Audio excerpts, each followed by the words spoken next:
آپ قرآن کو کتنا جانتے ہیں؟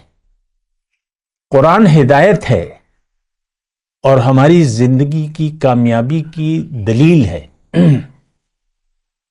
امام ہے، روشنی ہے۔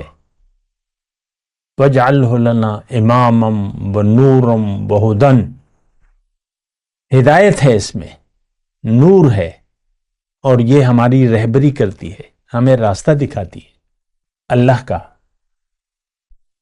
ہم تو دنیا کے متلاشی ہیں، اللہ کے تو متلاشی نہیں ہے۔ ہماری دوڑ تو دنیا تک ہے، ہم دنیا کے لیے دنیا کی طرف دوڑ رہے ہیں اور دنیا ہی کے طلبگار ہیں۔ فَأَعْرِضْ عَمَّنْ تَوَلَّىٰ عَنْ ذِكْرِنَا وَلَمْ يُرِدْ إِلَّا الْحَيَاةَ الدُّنْيَا۔ ہمارے بارے میں اللہ تعالیٰ نے یہ آیت فرمائی ہے۔ داعی قرآن سے اللہ تعالیٰ مخاطب ہے کہ اے داعی، ان لوگوں سے تو تم اپنا رخ پھیر لو جو پھر گئے میری یاد سے، اور یہ مفرد کا صیغہ ہے۔ من اعرض عمن تولی عن ذکرنا، اس شخص کو چھوڑ دو جو میری یاد سے پھر گیا۔ لم یرد الا الحیات الدنیا، اب یہ صرف دنیا کی زندگی کا طالب ہے۔ دیکھیں، ایک بات میں توقف کے ساتھ کہہ رہا ہوں، ٹھہر کے کہہ رہا ہوں، وقفہ دے رہا ہوں۔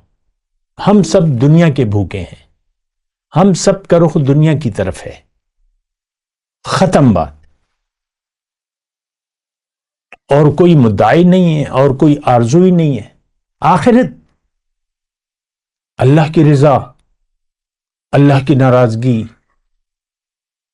قبر، حشر، برزخی زندگی اور پھر جنت دوزخ، یہ سارے ہمارے لیے، ہمیں اس پہ یقین ہی نہیں ہے۔ دیکھیں، میں آپ کو دھوکے میں نہیں رکھوں گا۔